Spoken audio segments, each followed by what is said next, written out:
댓글에 써있는 요요가 왔다는 사람들, 제 주변에 스위치온 했다가 요요 온 사람들, 그러면 스위치온 방법이 잘못된 걸까요? 그런데 댓글을 보니 유지를 잘 하고 있는 사람들도 많더라고요. 누구는 잘 유지하고 누구는 요요 오고, 도대체 왜 그런 건지 박용우 박사님이 최근에 영상에서 설명한 내용을 바탕으로 제가 트레이너로서 현장에서 회원들을 지도한 경험을 바탕으로 스위치온 후 요요가 오는 사람들의 특징 3가지 이야기해 보겠습니다. 댓글을 분석해보니까 요요가 온 사람들은 똑같은 실수를 하고 있더라고요. 자, 그 첫 번째는요, 4주만 버텨보자 하는 마음으로 버티고 계시다는 거예요. 그게 무슨 말이냐면요, 자, 이 댓글을 보시면 아시겠지만 8kg면 엄청난 감량을 하신 거거든요. 그러면 스위치온이 잘못된 방법인 걸까요? 아니에요. 박용우 박사님이 하신 말씀이 있거든요. 스위치온은 망가진 내 몸을 건강한 몸으로 되돌리는 방법이래요. 쉽게 예를 들어서 설명해 드릴게요. 허리 통증으로 정형외과를 방문했다고 예를 들어 볼게요. 물리치료를 4주간 열심히 받았어요. 그래서 통증이 사라진 거예요. 그런데 다시 엎드려서 핸드폰 보고 구부정한 자세로 책상에 앉아있으면 다시 허리 통증이 재발하겠죠? 다이어트도 마찬가지예요. 4주간 열심히 스위치온 했는데 다시 자극적인 몸으로 내 몸을 망가뜨리는 게 바로 요요라는 말이죠. 저도 이제 현장에서 일하다 보면 물론 다이어트 성공하신 분들 너무 대단하신 건 알고 너무 축하드리는 일인데, 이게 문제가 다이어트 성공하시고 나면 점점 헬스장에 발길이 뜸해지세요. 이제 헬스장에 매일 나오라는 말씀은 아니지만 그래도 꾸준하게 주 2, 3회씩은 나오셔야 되거든요. 근데 성공한 순간 다이어트가 끝나버려요. 그러시면 안 돼요. 스위치온 하면서 4주간 했던 그 좋은 행동 양식이 몸에 배어야 되는데 그러지 못하셨던 거예요. 그게 바로 첫 번째 실패 원인입니다. 두 번째 특징은 숫자만 보고 몸의 상태는 안 본 사람들이에요. 그게 무슨 말이냐면, 사실 박용우 박사님도 강조하신 것 중에 하나가 숫자보다 몸의 상태를 바꿔라 였는데요.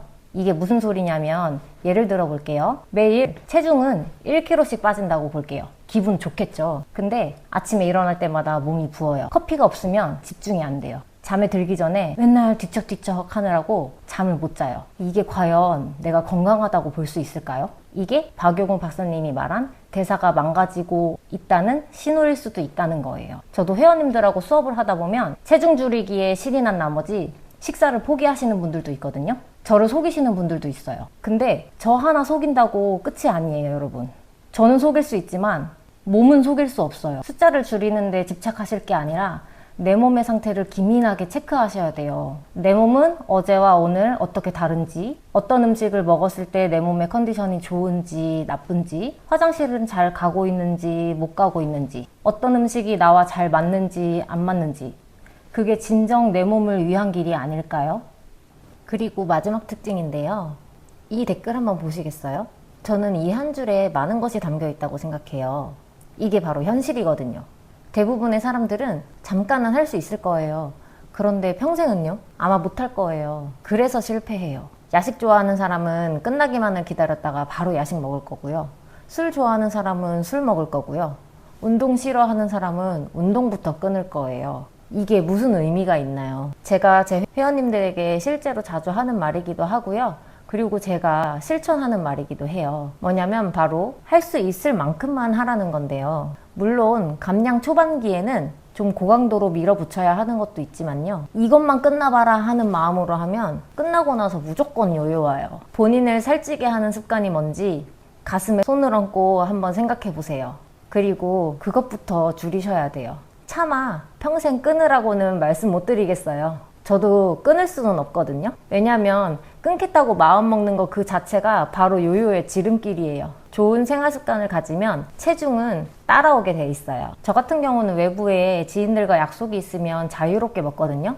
근데 약속이 없는 날은 집에서 혼자 다이어트식 먹어요. 그러니까 체중이 유지가 잘 되더라고요. 여러분들도 여러분만의 방법을 찾아보세요. 성공한 사람들의 끝은 결코 4주가 아닙니다. 반대로 요요가 온 사람들은 4주만 버텨보자, 숫자만 줄여보자, 원래 생활로 곧바로 돌아가자, 이러면 곧바로 요요가 온다고 했죠. 여러분은 어떤 케이스에 속하시나요? 혹은 어떤 케이스에 속하고 싶으신가요?